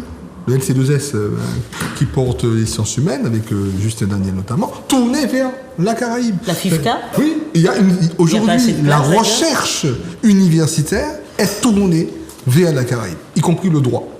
Il y a un droit généré par ces peuples-là dans la Caraïbe. Donc, Madame Moïse fait un gros travail aussi avec les échanges des étudiants. Oui, mais c'est ça que je te dis. Et on n'a pas attendu Erasmus pour le faire. Et ça se fait en dehors d'Erasmus. Ça veut dire qu'on est aujourd'hui dans une alliance à construire, et je veux qu'on dépasse le mot coopération, le mot collaboration, et qu'on ose employer le mot d'échange, de commerce et de marché. Économique, bien sûr. C'est ça, il y a une économie caribéenne. C'est dommage qu'il ne soit pas là, notre ami juriste, qui nous l'aurait rappelé. Jean-François Lubin. Oui, mais quand tu vois aujourd'hui ce qu'on fait en termes de normalisation... Michel. Économiste, pas juriste, économiste. En termes de normalisation, les normes UF, il faut aujourd'hui qu'il y ait des critères de convergence. Mais ça ne peut se poser que dans des traités bilatéraux que signent déjà les industriels caribéens avec les normes européennes et françaises. Puisqu'on a des produits dans les évidemment, ne faisons pas semblant. Mais il y a Interreg qui intervient. Mais bien sûr, donc ne faisons pas semblant de dire qu'il y a aujourd'hui un discours de... Je veux juste conclure par cela. Oui. La volonté politique, elle est posée. L'intérêt, il est donné. La nécessité, elle est là. Maintenant, mettons une méthode et allons-y. Mais la méthode, il faut faire sauter le cancan. Il faut se faire sauter le cancan. Bon, nous faisons sauter. Bon, monsieur. Mais si, il faut faire sauter le cancan. Attendez, s'il vous plaît. Je ne peux pas faire ça, oui. Fred, tu as 1 minute. Oui. Vas-y, voilà. Tu sais, si on veut que les jeunes Martiniquais reviennent, par exemple, dans leur pays, ceux qui sont en Europe ou dans le monde, créer des entreprises, il faut qu'il y ait des marchés, qu'on fait business. On a des coûts, des frais, c'est-à-dire voyager au café, temps on va arrêter, etc. Pas même ni la liette coulée entre les États caribéens. Ça m'a dit, moi d'après ça belle sur le papier. Question c'est comment on va faire répondre à un appel d'offres international. Ça m'a demandé, c'est que, et puis la Chambre de commerce, la CTM organisée en cellules, qui a collecté tout appel d'offres, qui a dit des entreprises qui répertorient, qui disent à l'extérieur, il a dit, soit les répondre, et ni des cadres martiniquais qui sont très bons en disant ça. Question, parce que c'est expérience, je dit, ni 20, ni 40 ans, je n'ai pas parler de ça. Moi-même, je suis caribéen, moi j'ai dit... Madame Moussa, Pas seulement En gros, de Nadia- parole, nous ne voyons pas les la vie. You speak English? Le roi il faut pas nous parler Speaks de English, mais ça, yeah. moi, dit, c'est les compatriotes, on nous fait du concret, moment là. Ni en bilan, ni l'argent de l'Europe, on nous fait l'argent circuler pour nous voir comment nous créer emploi et puis nous faire ces entreprises à vivre. Mais quand on a dit la ligne a coulé, ça c'est bien pour peut-être parler 30 secondes. de l'Express des îles. Mais Pas voulu. Air Caraïbes, qui peut sortir quand même du droit français, hein. Il peut quand même exporter qualité tac dans d'autres États aussi. Ça sent l'autre débat. Non, ça, c'est... Voilà. Alors, en tout cas, on a entendu vos points de vue et effectivement, il y a matière à réflexion dans la mesure où même si ce sont des petites économies insulaires, on voit qu'il y a possibilité de travailler avec nos voisins. Nouveau sujet, donc la vente de l'Express des îles. Donc, je me suis laissé dire que c'est un armateur allemand, FRS, hein, qui avait racheté l'entreprise. 700 000 passagers quand même, pendant 35 ans, avec 70 salariés qui sont tous conservés. Donc, Raphaël, tu vas commencer ? Oui, c'est ce dont nous parlions à l'instant, hein, c'est-à-dire la possibilité pour nous d'explorer et d'échanger avec nos voisins de la Caraïbe. Là, aujourd'hui, l'Express des îles est vendu à un opérateur allemand. Apparemment, c'est un opérateur allemand qui est costaud, hein, qui a les reins solides. Mais je dis ça pour dire que je me méfie quand même. Je veux intervenir sur 2 points. D'abord, sur la satisfaction éventuelle des usagers de ce transport maritime. J'ai entendu les Marais-Galantais, parce qu'ils sont très concernés, parce qu'ils ont une double insularité. D'abord, une insularité parce que c'est une dépendance de la Guadeloupe, et la Guadeloupe elle-même est un peu isolée, évidemment, pour les raisons que nous avons déjà évoquées. Et donc, ils sont sensibles à ça. Et ce qu'ils disent, je les écoute. Je vais à Marais-Galante de temps en temps, notamment pour Terre de Blues, le festival de jazz, enfin, ou de musique populaire. Et j'écoute les Marais-Galantais. Ce qu'ils veulent aujourd'hui, c'est effectivement une amélioration du service. Il y a 2 rotations, parce que l'Express des îles n'a que 3 bateaux, 3 navires, pour faire Saint-Martin, Saint-Barthélemy, 2 rotations Antigua, pour les- etc. 2 rotations pour Marais-Galante. Une rotation le matin à 6h du matin, Journalière. journalière, et une rotation le soir à 17h. D'accord. La rotation du milieu de journée a été supprimée depuis le Covid, puisqu'évidemment la fréquentation était moins importante. Mais il demande effectivement une amélioration de ce service. Donc il y a une demande qui est formulée de manière très prégnante. Donc il faut espérer que cet opérateur puisse effectivement améliorer ce service. Mais la deuxième chose que je dois dire, c'est que bien souvent, ces gens qui sont de grands opérateurs, etc., de par le monde, parce que je vois 5,7 millions de revenus, enfin en tout cas de chiffre d'affaires, 1500 agents, etc., 1500 salariés, bon, c'est une grosse affaire. Sauf que nous avons des expériences comme ça. Je vais parler du système de santé. CAPA. Hein? Oui. Albert. Mais fait Kanji. CAPA qui est venu, qui avait une réputation, qui a racheté la clinique Saint-Paris, et ça a fait un flop. Donc il faut que nous soyons méfiants sur ça. Très, très méfiants. Alors, tout à l'heure, je vais intervenir, si tu le permets, par un élargissement de l'analyse de la situation du cabotage sur les îles de la Caraïbe, parce que ça me semble important, parce qu'il y a des initiatives qui sont prises et qu'il faut signaler. Là, je passe la parole et puis je reviendrai si tu le permets. Alors, Fred, 2 minutes également. D'abord, un bel boulot, bravo pour les investisseurs martiniquais et guadeloupéens qui mettaient l'argent en dans l'entreprise là et qui fait que, alors qu'il est entrepreneur, non c'est mon nom, mais il m'a tiré le chapeau moi, il m'a dit la jeunesse martiniquaise, regardez qui ça dénomme, Bokaïnou, peut faire, mais on croit à un projet. Et moi, je dit bravo, moi, savent que il n'est pas parti la retraite, mais c'est un exemple d'investissement dans une entreprise et un projet, moi, je dit fondamental dans la connectivité. Pour faire business, il faut du transport, il faut du avion ou bien il faut du bateau.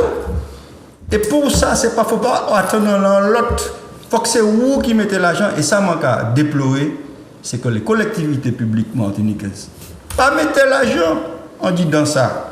Ils allaient mettre 3 millions dans Corsair. Oh là, l'argent, t'as la passé. Mais c'est pas les Martiniquais seulement, il y a les Guadeloupéens également. Tout chaud, ça, là. Non, les Guadeloupéens.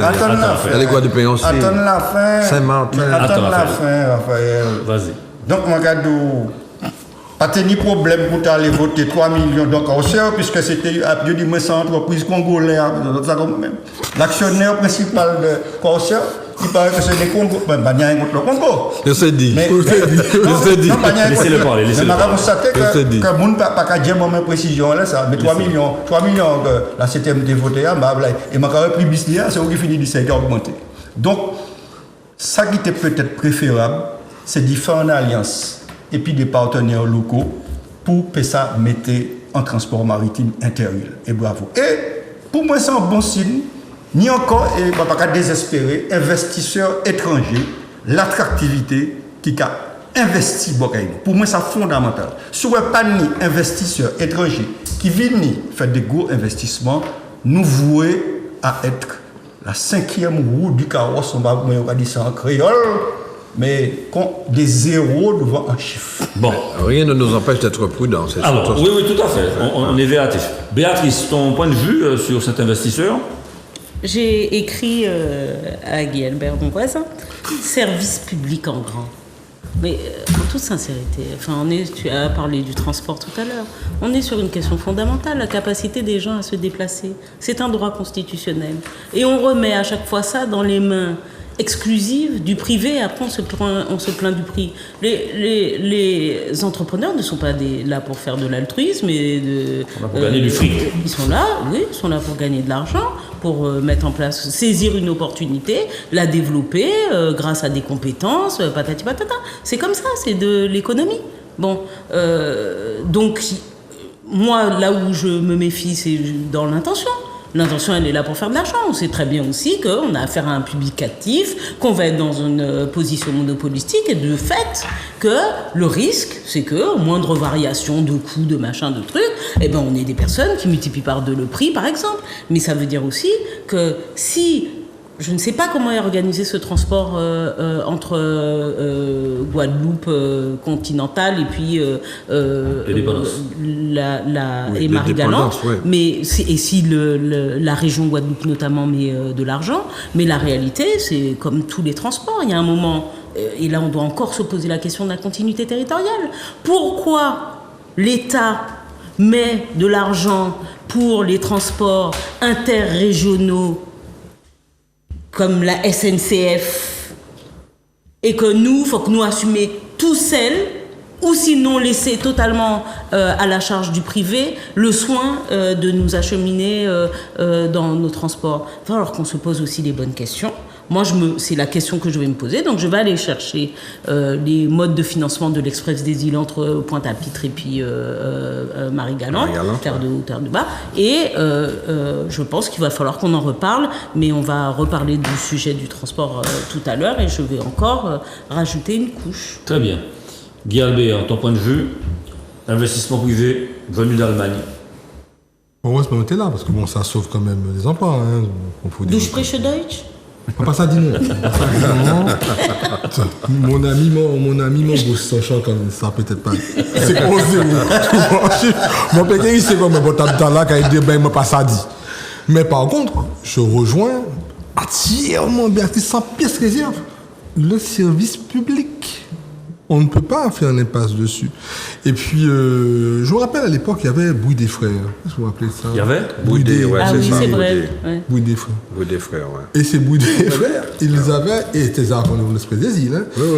Ils avaient Madikera, il y avait des choses comme ça qui se faisaient. Et puis, il y avait quand même une histoire.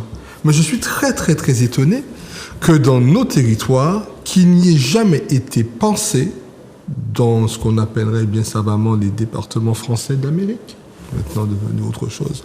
Les pays des océans. On va pas ça, on a dit ça passer. Eh bien, dans ces pays-là, qu'on ait organisé une continuité territoriale, ne serait-ce qu'à cette échelle-là. La compétence de qui, alors? Tu vas m'excuser, mais non, mais Fred, tout bas et pas les collectivités quand même. L'État quand même, dans un petit rôle à jouer, à un niveau de compétence pour garantir continuité, l'État, la France. C'est pas les collectivités qui là pour garantir la continuité du territoire français. La France est une et indivisible, et puis c'est ça le dit. Nous sommes tous français. Mais est-ce qu'un monde du potable nous pas français? Donc, par contre, quand tu vas encore parler de 3 millions, de celles-ci, ça c'est encore un petit bout de chandelle. Il faut d'une politique nationale de gestion de la continuité territoriale des peuples dits d'outre-mer, de la France des océans. Mais si on n'a pas ça, ce n'est pas à nos frais, ce n'est surtout pas à nos frais d'organiser la continuité territoriale du droit français et de l'État français. Non, mais juste du coup pour mettre d'accord, mais du coup, je pense que quand même, là, il a raison de parler. Moi, j'en avais parlé, j'en avais même fait un communiqué de presse sur la continuité territoriale et le fait qu'on mette des sous dans une compagnie aérienne privée. Il y a un moment où il faut que nous m'en décompte. Nous mettez 3 millions, t'as les Martiniquais, nous passent à ça, ils fait, et puis l'argent, et puis prix billet à je sais pas ces personnes. Non, on doit savoir ce qui est fait avec l'argent. Et du coup, sur ces questions, que ce soit, du coup, là, on doit faire de la coopération, justement, et de la réflexion. Guadeloupe, Guyane, Martinique, parce que faut pas oublier que la Guyane a eu une petite réflexion au moment de la disparition de la compagnie aérienne, de notre... Non, c'était... comment elle s'appelait oh là là, mon Dieu. La compagnie aérienne qui vient de disparaître et qui desservait aussi la Martinique. D'accord? Et qu'on a laissé partir, tout le monde a laissé partir. Air Antilles, voilà. D'accord. C'est Air Antilles qui assurait les navettes internes en Guyane. Oui. Et la réalité, mais on n'a tellement pas de méthode, on a laissé une entreprise caribéenne mourir. D'accord? Donc on manque de méthode. Bon, mais non seulement ça, moi pour avion dernière fois, mon voyage à Jump et on m'a pas jamais ça ma vie, jamais un avion tout blanc. Un avion tout blanc, moi j'ai pris un billet aux Caraïbes et puis mon voyage dans un petit avion tout blanc. Bah nous Priya, vous connaissez Priya? Ah oui, il était fait presque 400 voilà. €. 400 €. Personne ne va parler ni français ni créole dans l'avion. Tout le monde va parler anglais, dit mais Marie Saint-Yves, mais il m'a pas quand même que je comprends. Et pourtant j'ai acheté un billet. Pourquoi? Parce qu'une compagnie qui vient qui ni un seul petit malaria avion anti-atterri en 72, qui a vini sorti de l'Europe, qui a fait des liaisons intercaribéennes pour rendre service en compagnie. Bon, voilà, en tout cas, l'essentiel est dit et Alors je veux quand même signaler qu'il y a 2 initiatives qui sont prises pour justement relier les îles de la Caraïbe et la Banque africaine congolaise d'export, d'import-export, qui est en train de développer, d'essayer d'aider un acteur privé pour pouvoir faire du cabotage, c'est-à-dire mettre en place un ferry qui pourrait relier les îles, notamment Trinidad, Tobago, le Guyana, etc. etc. Puis il y a encore une autre à venir d'ici à la fin de l'année. Donc ça veut dire que, je finis, ça veut dire que la CARICOM est très préoccupée par ce problème-là. C'est un problème extrêmement prégnant et qu'il est possible qu'évidemment ces initiatives puissent aller jusqu'au bout. Bon, voilà. Nouveau sujet. Alors bon, là, on va aller à l'échelon national, coller au salon de l'agriculture. Donc, on va dire, le président Macron est presque l'anti-Chirac, parce que Chirac était bienvenu au salon de l'agriculture. Là, il a été reçu de manière un petit peu musclée. Et le milieu de l'agriculture, on n'a malheureusement pas le temps, en 2 minutes, on n'a pas le temps, mais le milieu de l'agriculture aujourd'hui est singulier. En 60 ans, on est passé de 5 millions d'agriculteurs à 840 000. Et puis, il y a aussi la nécessité d'augmenter la productivité, tout en exigeant, augmenter la productivité pour baisser les prix, tout en exigeant des normes sanitaires, environnementales, etc. Donc, Fred, tu acquiesces, je vais commencer par toi. Alors, qu'en est-il et puis pourquoi est-ce que cette profession souffre et représente à peu près 2,5% du PIB français? On dit, d'ici 20 ans, quand il était peut-être à peine 300 000 agriculteurs en France. Tellement bas la concentré quoi. Et puis c'est robot. L'autre jour, on me regarde dans l'émission, on dirait que tu as coûté 300 000 €. Et puis c'est un ordinateur pour gagner un série d'écran dans tout le pays et puis pour gagner l'enchant. C'est pour qui je vais vous dire une anecdote. Moi, je dis les 2 derniers chemins. Ça vient belle. Tout cas, la vie. Nous avons fonctionné maintenant. Tu vois, même là, il y a 4 fonctionnaires dans tout le monde. C'est ça le bagaille. Pour gagner la vie, maman et puis papa n'ont pas fonctionné. Donc si je te l'ai passé concours, je te l'ai passé concours, mais ce n'est pas ça qui paye au bout. Ensuite, grand-maman et puis grand-papa à 4 en seul qui te fonctionne. Je merci. Mettez-nous quand même pas. Donc, pour c'est ça. On dit. Mais c'est pas ça qui est le monde qui est payé embaucher c'est pas la ville Fort-de-France. Il y a un gros déficit, il y a un gros dette. Donc, pas des bêtises. Pas des bêtises. Bon, d'accord, pas dire ça fort. Non, pas des bêtises. Mais il ne peut pas répondre là. C'est ça. Non, donc, là, le secteur privé semble être fondamental. Toute agriculture Martinique, c'est le secteur privé. Et c'est eux qui a fait pays à vivre. Alors, au-delà des polémiques, Macron, pas Macron, mon gars fait si. Salon d'agriculture, j'ai vu dans le mieux affiché quoi, et puis Bardella, et moi Le Pen, moi-même, je pas dans ces bails-là. Il n'y doit faire, mais mon doit dire que ça sent vagabondage. Donc, nous-mêmes, il faut nous comment nous arriver à accompagner ces agriculteurs martiniques-là, structurer ces filières-là. Ma composante en fait de prix plancher qui est fondamentale. Combien d'argent qu'a bas agriculteur, les produits en bagaille, le prix garanti, le prix minimum, ça existe en Europe. Sans vrai débat pour nous payer dans un petit pays comme là, pour nous comment nous arriver à manger bagaille nous, importer, trop manger, importer, trop pommes de terre. Moi maintenant fixer quoi notre objectif. Décider de pas qu'à manger pommes et puis poires. Décider de qu'à manger principe et puis mango qui va venir. Mais ça difficile. En saison. Ça difficile, mais ça difficile en toute saison. Mais bon, faire un vrai travail en l'écosot et puis nous que comment la lumière peut vivre en l'air. La traçabilité. Raphaël, 1 minute 30, Oui, mais s'il te plaît. enfin, nous sommes tous d'accord pour dire qu'il faut qu'on consomme des produits locaux, les produits du pays. Encore faudrait-il que la production locale puisse le permettre. Et c'est ça la grosse difficulté pour nous. Quand je te dis que j'achète des citrons venant de Colombie, c'est parce que citron Martinique là, on n'a pas qu'à trouver. Alors je vais sur le marché, j'essaie de trouver des citrons, des citrons de notre pays, mais pas qu'à arriver tout le temps. Donc c'est tout ça pour dire que il faut absolument que nous ayons une démarche proactive pour permettre à nos jeunes agriculteurs de s'installer. Je l'ai déjà dit ici, je le répète encore, ces jeunes agriculteurs là, les installés qu'on n'a pas qu'à trouver. Nous avions 8000 agriculteurs il y a 15-20 ans. Aujourd'hui, ils sont 2000. Pourquoi est-ce qu'ils sont 2000 ? Pour plusieurs raisons. D'abord parce qu'il n'y a pas de terre. Oui. Les meilleures terres sont soit en jachère, soit, occupées par l'agriculture d'exportation. Exactement. Exactement. Donc, ils n'ont pas de terre pour produire des produits maraîchers. Il n'y a pas ni. En plus, lorsqu'ils travaillent la terre, ils n'ont pas de quoi nourrir leur famille. Et c'est pour ça que nous avons parlé ici déjà du problème du POSEI qui est mal réparti. C'est pas parce que nous contre la banane et contre la canne, c'est-à-dire du rhum, mais il faut absolument, il faut absolument que nous ayons une meilleure répartition de ce fonds qui est un fonds européen. Oui. Donc c'est pour ça que je dis que ce sont des incantations que de dire non, consommons. Excuse-moi, en fait, m'en parler vexeur. Non, mais moi, j'ai d'Achine chaque semaine. Mais ma maman, j'ai d'Achine aussi. En média, qui ça m'a mangé en média? Moi, j'ai en courbouillon poisson et puis d'Achine. C'est ça, Christophine là. Mais tout simplement, ce que je veux te dire, mais maman, j'ai dit Christophine, on garde Christophine pendant le week-end là. Donc tout ça pour dire que c'est pas tout de dire on nous mangeait. Il faut absolument que nous puissions et organiser les choses de telle sorte que nous ayons des agriculteurs qui soient plus nombreux et qui puissent produire. Voilà. Pour revenir sur tu as déjà mis le truc. Oui, vas-y, encore 30 secondes, vas-y. Pour revenir sur Macron au salon d'agriculture, c'est une tradition de huer les présidents de la Pas du temps de Chirac. Hein. Non. Peut-être pas Chirac, Mitterrand pas décalé. Il allait peut-être un fois, mais il pas allé. Il pas décalé. Bon. Rappelez-vous, Sarkozy, casse-toi pauvre con. Donc, on a changé ça. C'est lui qui dit ça. Oui, c'est lui qui avait dit ça. Oui, parce qu'il était hué, enfin, il était interpellé par un... Parce que même Chirac, au salon de l'agriculture, il y a beaucoup crié, il dit, moi c'est Chirac et toi. Exactement. Voilà, ça a changé. Donc voilà, c'est une tradition. Au long des missions, etc.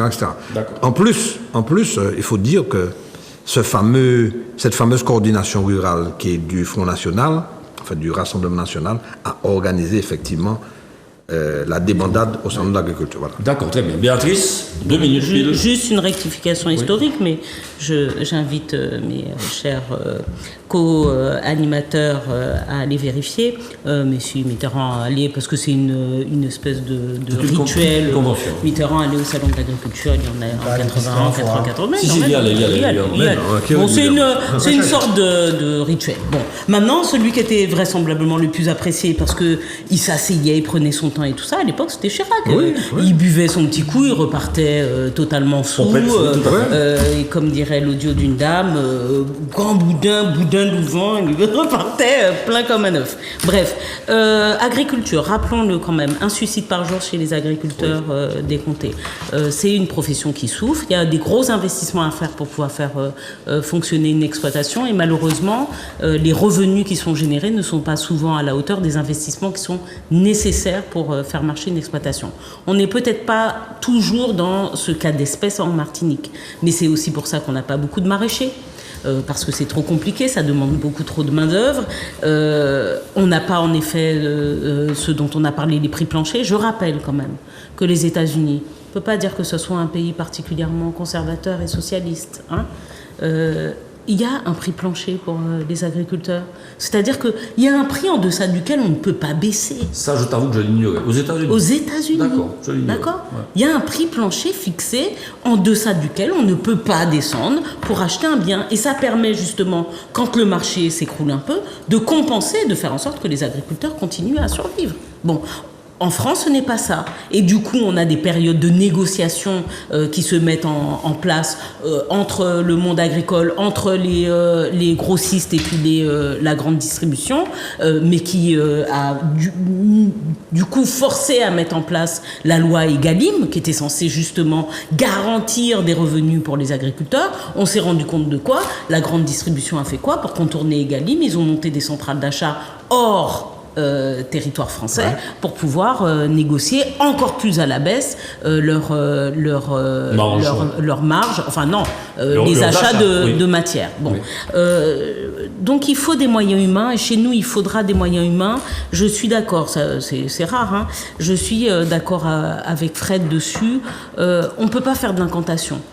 Si on veut que demain les Martiniquais mangent martiniquais, il va falloir que les étals soient à 50%, les étals de fruits et légumes, soient à 50% composés de fruits et légumes martiniquais, et pour ça on doit faire un effort. C'est-à-dire que quand on voit de la tomate à 14,99 € et que la tomate locale est au même prix, on prend la tomate locale. Voilà, on fait cet effort-là parce que c'est ça qui va permettre de porter. Encore faut-il que tu trouves de la tomate locale. Non, mais là, j'ai fait le test. J'ai fait le test et hier. Je vais 2 fois par semaine dans un supermarché. Raphaël, on est d'accord, on est d'accord. Oui, mais pas qu'à trouver. Non, mais moi je trouve. Et moi je te dis qu'au supermarché hier, il y avait de la tomate d'Espagne, de la tomate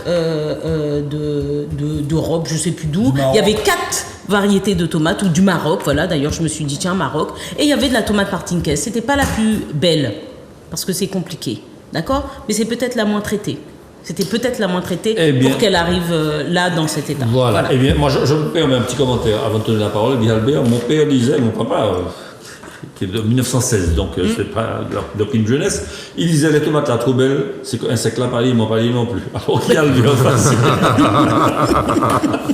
Et qui voulait que les fruits soient un petit peu. Ils aient vécu. Ah oui, qu'ils aient vécu, ouais, voilà. Non, mais indépendamment du fait que qu'on soit suivi, ça c'est traditionnel, ça fait partie du folklore. C'est normal. Ouais. Mais toi, un géographe, oui. Tu vois bien qu'il faut repenser l'agriculture différemment. Aujourd'hui, l'agriculture est pensée selon une sécurité alimentaire basée sur l'industrie. On n'a plus de place au pays. Il n'y a plus de place au terroir. Il n'y a plus de place aux recettes. Il n'y a plus de place à... Aujourd'hui, on a pensé, si la politique publique agraire, c'est-à-dire l'agriculture, est pensée par rapport au monde industriel. Ça me fait toujours la peine de voir qu'on contrôle des terres depuis l'espace. Pardonne-moi, au monde industriel et puis aussi à la spéculation. Oui, voilà, c'est ça. C'est des lobbies. C'est ça. Et qu'on contrôle depuis l'espace. On demande aux agriculteurs de jeter des litres et des litres de lait. Donc je crois qu'il y a un besoin de repenser, de mettre une éthique, un peu d'éthique, un peu de déontologie, un peu de morale. Un peu. Et tant qu'on continuera à penser l'agriculture selon un modèle capitaliste, eh ben, cette agriculture, eh ben, elle va décliner parce que l'alimentation, les gens ont plaisir à manger. Les gens ne mangent pas, sinon mais mettez-nous encore en pile, on y mettez des puisque l'alimentation n'est pas qu'une énergie, c'est aussi un plaisir, c'est aussi besoin de se faire. Moi, je suis pour une agriculture locale, majoritaire, mais encore faut-il qu'on ait le marketing de cette agriculture donne envie à mes enfants d'y aller. Parce que mettez d'âge une botte à la bouche, tout le monde longeait. Hein. Bon, par contre, il faut le dire, c'est dur. Ah bon? Ah ouais, non, l'agriculture, c'est dur. Ah, l'agriculture, oui. Non, c'est dur. La Chine, c'est ce que tu te dis bien, il mange, là. Oui. Non, mais d'une part, si tu habitues tes enfants à manger de la Chine... Non, excusez-moi, et tu dis quelque chose sur les recettes, justement. Il faut qu'on innove sur les recettes. Voilà. Bon, et puis, juste un mot, parce que Manuel m'a déjà dit que le temps est fini. Emmanuel Macron évoque l'envoi de troupes occidentales en Ukraine. Alors, je vais commencer par toi, parce que, Fred, dans la mesure où, bon, tu es plutôt macro-compatible. Non, moi plutôt anti-Poutine. Moi, je me demande que je Michel disait le poutinisme, mais vous savez que la Russie a recruté mon Cuba, là, a lancé un programme pour aider les jeunes Cubains. Pas valer blague là que la Russie a fait pour mener au combat en Ukraine. Vous savez que l'ambassadeur de Russie à Mayotte, au Comores, dit comme ça que la France n'a pas de souveraineté à Mayotte, il n'y a pas rien à faire Mayotte. Hein. Vous savez aussi que il y a interrogé en cyberattaque en ce moment pour perturber les élections européennes. Et que Poutine américain était certain que la Russie a attaqué l'Ukraine, c'est parce qu'il a fait avant le 22 janvier en méchant cyberattaque pour paralyser tout Internet, toute bagaille. Donc la Russie, c'est un pays qui est fondamentalement belliqueux et qui compte l'état de droit, pour moi, il compte l'état de droit. Navalny, quand tu as Bougla, quand poisonné, il peut dire maman Bougla, je ne peux pas lui tirer en catimini, on s'en va encore à jour à même. Ensuite, donc, donc, Macron fait, nous pouvons t'expliquer, c'est qu'il a créé un signalement stratégique. C'est-à-dire, il dit Poutine. Nous avons été, si vous comprenez, nous préférons la fête, nous ne pouvons pas y aller parce que, et ce cas la presse internationale, comme même, zani soldats américains, et puis anglais, et puis français sur le territoire ukrainien. Tout à fait. Depuis. D'accord. Raphaël. Eh bien, écoute, on voit que Poutine n'est pas très serein. Il n'est pas très serein, parce que tout de suite, il a déclenché un message consistant à dire, si vous bougez là, si vous mettez des troupes au sol, eh bien moi j'utilise l'arme nucléaire. Bon, c'est très classique chez lui, mais ça signifie effectivement qu'il n'est pas très sûr de lui, parce que pendant ces 2 ans de guerre, Poutine n'a pas vraiment avancé en Ukraine. Il a conquis quelques espaces, mais quelques espaces qui sont fragiles, que l'Ukraine reprend de temps en temps. Et il n'avance pas. Il aurait pu bombarder Kiev s'il était si sûr de lui. Donc Macron fait effectivement un signalement stratégique, comme tu viens de le dire Fred. C'est une réalité et on verra, même si l'Allemagne, l'Italie, l'Espagne, etc. se sont dit non, pas question d'envoyer des troupes au sol, mais il n'empêche que la petite lumière s'est allumée quand même. D'accord. Guy Albert. Je ne sais pas. Moi, je ne parle pas de décision de Macron, je parle de décision de la France. Aujourd'hui, on sort d'une guerre diplomatique, une guerre de marionnettes. Je te tiens, tu me tiens, mais jusqu'à qui t'en nous comme ça? J'ai très peur du dénouement, parce que c'est toute la question. Est-ce qu'il va y avoir un retranchement? Ce qui est probable. Ou s'il n'y a pas de retranchement, est-ce que ce sera un état normal de la planète? Est-ce qu'aujourd'hui, cette tension a vocation à devenir une tension durable, un bloc? Parfait. D'accord, merci. Béatrice? Moi, je pense que ce qu'il faut rappeler, j'espère qu'on aura l'occasion de faire une émission où on va longuement parler de la question de la cyber-influence de la Russie sur les dites démocraties occidentales. J'espère aussi qu'on aura l'occasion de discuter de cet état mental des personnes lorsqu'elles pensent qu'elles ont, pour ne pas dire la même chose que d'autres, qu'elles ont une espèce de science particulière, un génie particulier qui leur fait dire, par exemple, que Poutine a raison. Parce qu'on ne peut pas avoir une vision du monde à géométrie variable. Bon, Moi, j'en sais rien. Je connais pas le président de l'Ukraine, je connais pas les Ukrainiens. Ce que je sais des Russes, c'est oui, que ce sont des belliqueux, que c'est pas une démocratie, faut le dire, que les gens meurent de faim là-bas, qu'ils meurent de froid aussi, que c'est très dur, que tous les opposants, comme Kim Jong-un, par ailleurs, tous les opposants de Poutine disparaissent. Que les gens ne sont pas obligatoirement très bien traités et que pour moi, ce n'est pas un modèle. La réalité, c'est que donc, les gens admettent que Poutine ait attaqué l'Ukraine au prétexte que l'Ukraine n'est pas un pays gentil, mais ils s'étonnent que éventuellement des pays occidentaux puissent attaquer la Russie parce que la Russie ne serait pas un pays gentil. D'accord. Faut qu'on fasse attention, mais je veux qu'on ait plus d'1 minute et demie pour en parler, parce que c'est trop grave. C'est aussi grave, ce que le président Macron a dit. Fred l'a dit. Évidemment qu'il y a des Français sur le terrain depuis longtemps. Vous croyez qu'on obtient nos renseignements comment? Par l'opération du Saint-Esprit. Et il y a des militaires qui sont présents, il y a des agents qui sont présents, et tout ce qu'on peut leur citer, c'est qu'ils ne se fassent pas prendre. Très bien. Ben voilà, on a épuisé l'ordre du jour. Alors merci beaucoup d'avoir respecté mes consignes du point de vue du déroulement du temps. Je suis très content. Et on a été sages. Oui, vous avez été sage, vraiment, je vous félicite. Ça a été une émission qui a été rondement menée. Donc merci à vous, chers téléspectatrices et téléspectateurs, d'avoir assisté à notre kiosque hebdomadaire. Nous vous donnons rendez-vous la semaine prochaine sur Zouk Télévision. Nous vous souhaitons un excellent week-end et puis à très bientôt. Bonne soirée à tous. Au revoir. Et bon carême.